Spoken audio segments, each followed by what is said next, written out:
The dining hall of the interstellar station buzzed with nervous energy, as beings from dozens of worlds gathered for the mandatory orientation meal.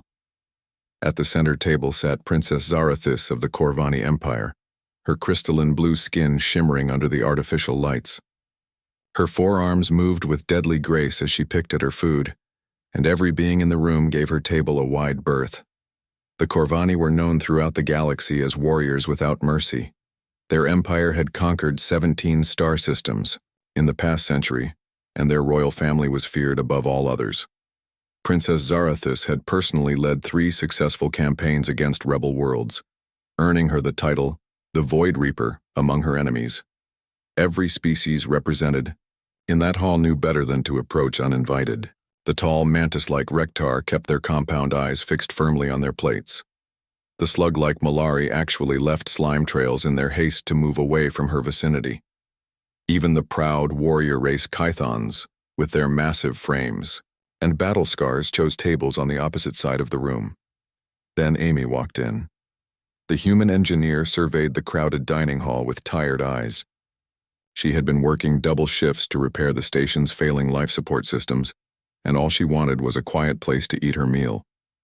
Her brown hair was pulled back in a messy ponytail, and her jumpsuit bore the stains of hydraulic fluid and metal shavings.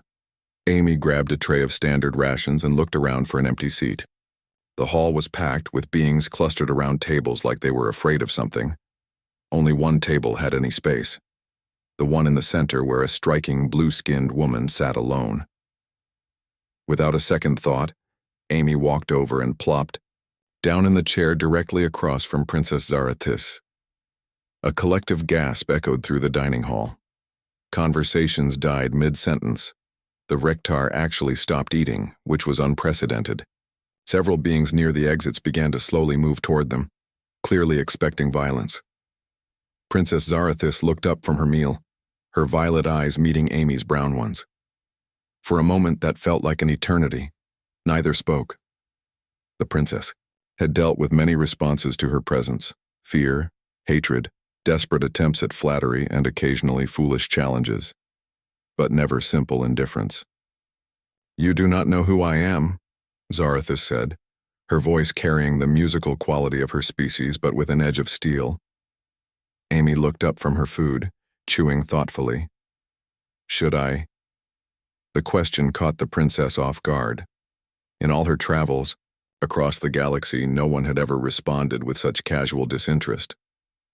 "I am Princess Zarathis of the Corvani Empire."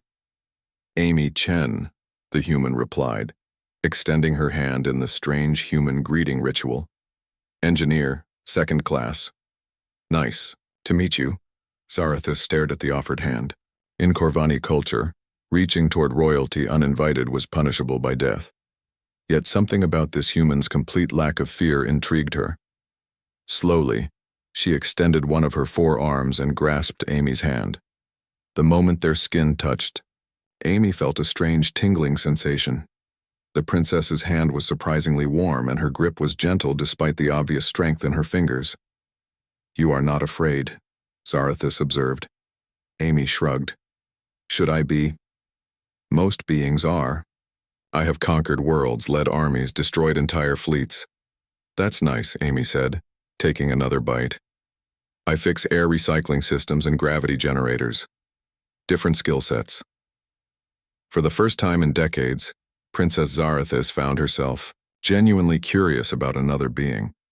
This human showed no signs of the usual responses, no trembling, no stammering attempts at formal address, no desperate attempts to flee or fight. "Why did you sit here when all others avoid my presence?" Amy glanced around the room, noticing for the first time how empty the surrounding tables were. "Oh, that! I figured you probably just wanted to eat in peace like everyone else. Plus, this table has the best lighting for reading technical manuals." She pulled out a small data pad and began scrolling through schematics while she ate. "Princess." Zarathis watched in fascination as Amy completely ignored the fact that she was dining with one of the most feared beings in known space. "What are you reading? Fusion reactor maintenance protocols. The station's primary reactor has been acting up, and I think there might be a problem with the magnetic containment field." Amy looked up. Sorry, probably boring for you. I find it refreshing, the princess admitted. Tell me more about these reactors. What followed was the most unusual conversation of both their lives. Amy explained the intricacies of antimatter containment and plasma flow regulation with the same passion that Zarathus typically reserved for battle strategy.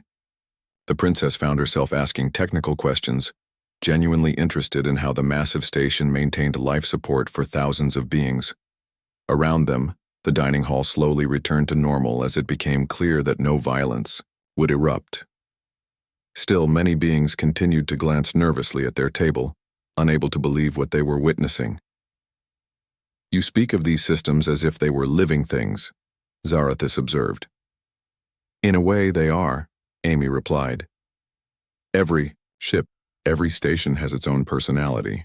You learn to listen to the sounds they make, feel the vibrations that tell you when something's wrong. It's like conducting an orchestra, except if you hit a wrong note, everyone dies. The princess laughed, a sound like crystal chimes, in a gentle breeze. It was the first time she had laughed in years, and several nearby beings actually flinched at the unexpected sound. I understand this feeling, Zarathus said.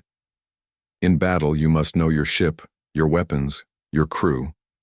Everything must work in harmony or all is lost. They continued talking as they finished their meals, discussing everything from interstellar engine design to the logistics of feeding a space station. Amy learned that despite her fearsome reputation, the princess was incredibly intelligent and had a deep understanding of complex systems. Only hers were focused on conquest and warfare rather than construction and repair. When Amy finally stood to leave, she paused. Same time tomorrow? Princess Zarathus blinked in surprise. You wish to dine with me again? Sure, if you don't mind. It's nice to have someone to talk to who actually understands technical stuff. Most people's eyes glaze over when I start talking about power coupling efficiency. As Amy walked away, Princess Zarathus watched her go with something approaching wonder. In all her years of conquest and warfare, no one had ever treated her as simply another person. Amy hadn't asked for favors, hadn't tried to impress her, with false bravery, hadn't even bothered to learn about her reputation until after sitting down. The next day, when Amy entered the dining hall, she found Princess Zarathus already seated at the same table. This time the princess had brought her own technical manuals, detailed schematics of Corvani warship designs. I thought you might find these interesting, Zarathus said as Amy sat down. Amy's eyes lit up as she examined the alien engineering. These power distribution networks are incredible.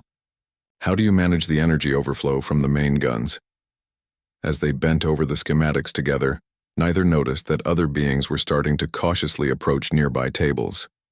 If a human could sit safely with the Void Reaper, perhaps, the princess was not as terrifying as they had believed. What neither Amy nor Princess Zarathus realized was that their simple friendship would eventually change the course of galactic history.